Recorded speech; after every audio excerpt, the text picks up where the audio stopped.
Baiklah, Assalamualaikum warahmatullahi wabarakatuh. Perkenalkan nama saya Anggun Hidayatullah dengan NIM 2305-2023 dari Prodi Pendidikan Pancasila dan Kewarganegaraan.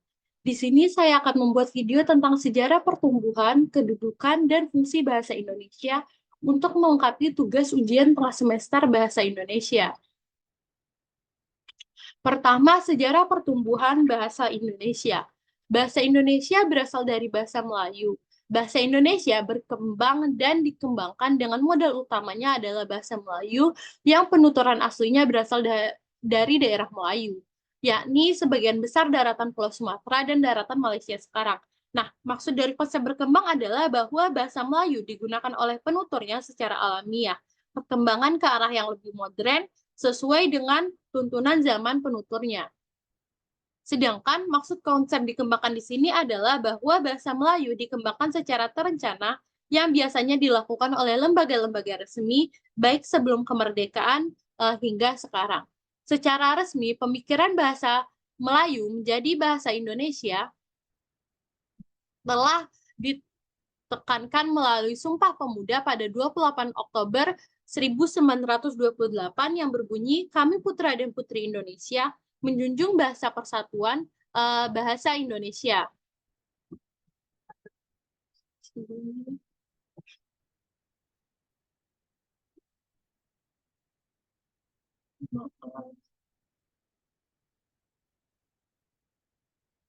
Selain itu, bahasa Indonesia juga diungkapkan oleh Ki Hajar Dewantara dalam Kongres Bahasa Indonesia 1 tahun 1939 di Solo.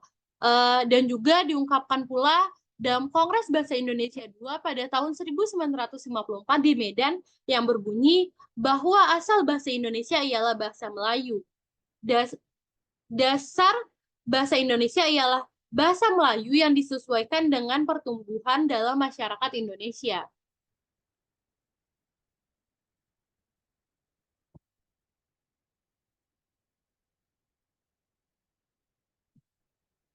Selanjutnya yaitu ada 3 faktor pendukung kabar keterimaan bahasa Melayu menjadi bahasa Indonesia pada Sumpah Pemuda 1928, yaitu pertama faktor luasnya pemakaian bahasa Melayu, terutama di wilayah Nusantara yang sekarang ini menjadi wilayah Indonesia. Sebelumnya, pada abad ke-20, bahasa Melayu telah dipakai sebagai bahasa perantara atau lingua franca yang tidak hanya di Kepulauan Nusantara, tetapi juga digunakan di sebagian besar daerah Asia Tenggara. Menurut Halim 1979, penggunaan bahasa Melayu kuno telah dipakai sebagai bahasa resmi dan juga bahasa perantara umum di zaman Sriwijaya, yang dibuktikan dengan adanya prasasti-prasasti kuno di sekitar Palembang, Bangka, dan Sungai Marangi di Sumatera yang ternyata tertulis dalam bahasa Melayu kuno dan bertanggal sekitar pertengahan abad ke-7 sebagai salah satu petunjuk bahwa bahasa Melayu dalam bentuk sejarah Melayu kuno sudah dipakai sebagai bahasa resmi di zaman Sriwijaya. Selain itu, bukti-buktinya juga ada prasasti Kedukan Bukit pada tahun 1683, prasasti Talatung Tuwo pada tahun 624, prasasti Kota Kapur pada tahun 686, dan juga di Sumatera Barat ada ditemukan prasasti Pagaruyung pada tahun 1356.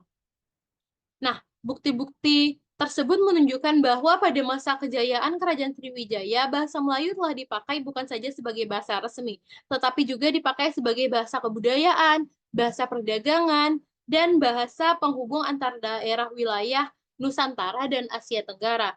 Jadi dapat dikatakan pula bahwa bahasa Melayu pada saat itu merupakan bahasa yang melambangkan presistise dan status sosial budaya yang tinggi bagi pemakainya.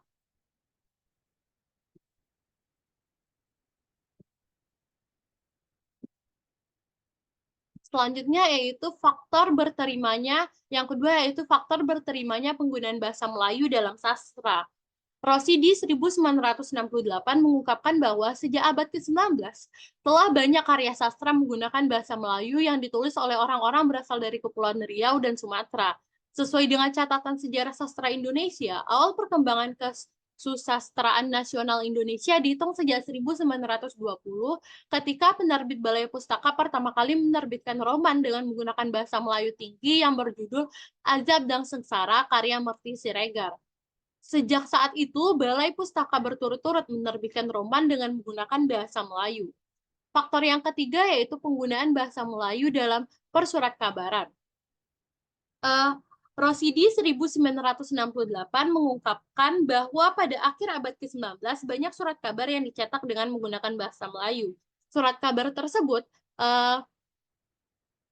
tidak hanya diterbitkan di Jakarta, tetapi juga diterbitkan di berbagai kota, seperti surat kabar Bintang Timur mulai sejak 1862 di Surabaya, Pelita Keji mulai tahun 1882 di Padang, dan Biang Lala mulai dari 1867 di Jakarta.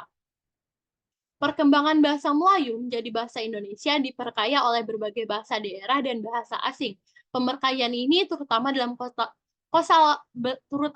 kosakata berasal dari kosakata bahasa daerah dan bahasa asing. Di antaranya seperti bahasa Sanskerta, kosakatanya seperti negara, agama, neraka, surga, raja, bangsa, dan juga dalam bahasa Jawa seperti tempe, rampung, mepet, lugu, dan lestari, dan juga bahasa Sunda seperti oncom dan nyaho, bahasa Banjar seperti gambut, bahasa daerah Papua seperti koteka, bahasa Batak seperti horas, bahasa Minangkabau seperti imbau, rendang, kumuh, dan datu, bahasa Palembang seperti empek-empek dan mantan, bahasa Arab seperti salat, iman, makmum, akhirat, akhir, arwah, ilmu, dan infak, bahasa Belanda seperti asisten, gubernur, presiden, provinsi, kondektur, masinis, balkon, bahasa Inggris seperti analisis, sistensis, hipotensis, formal, bahasa Portugis seperti sepatu, lentera, jendela, bahasa Tamil seperti slogan, materi, dan pualam,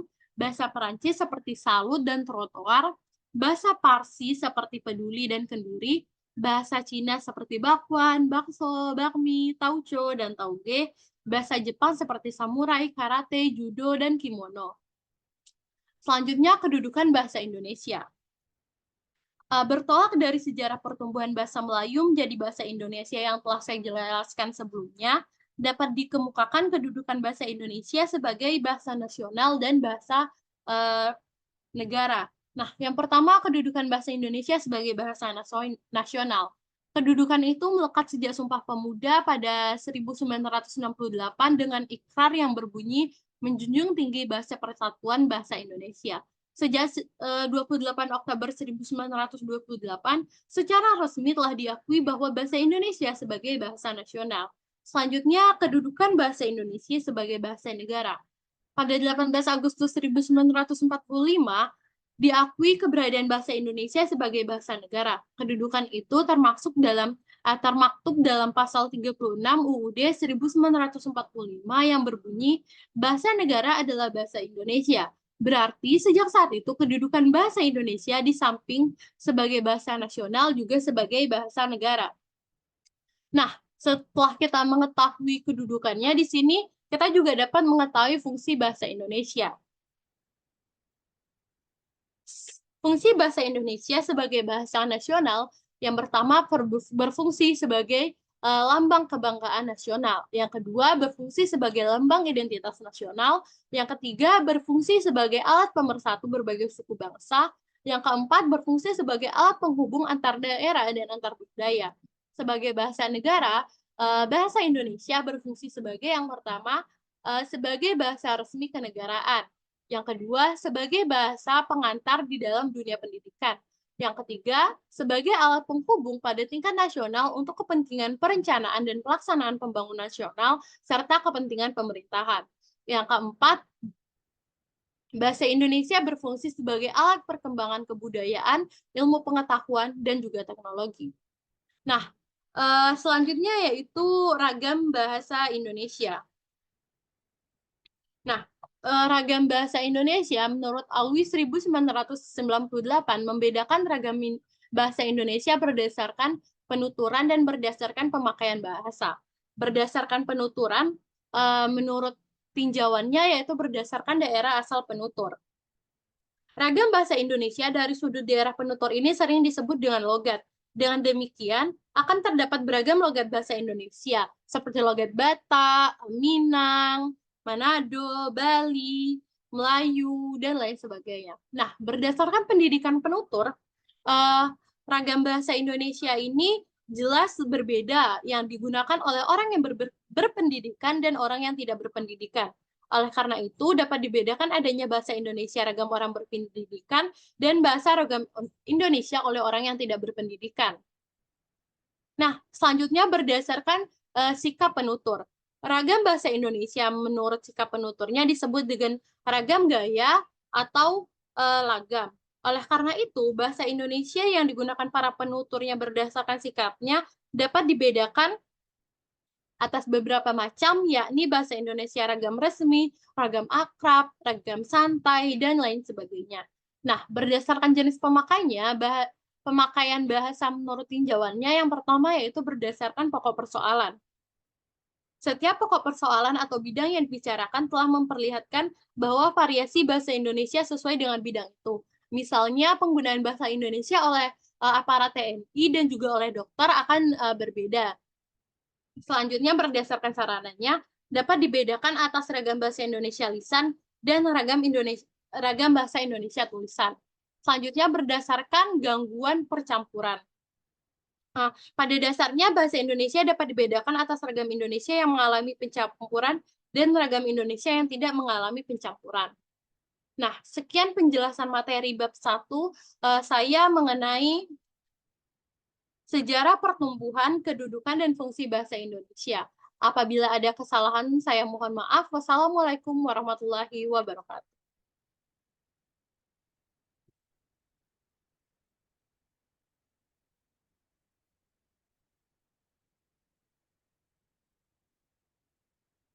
Wah, Pit, wading dede kayak gini, Pit.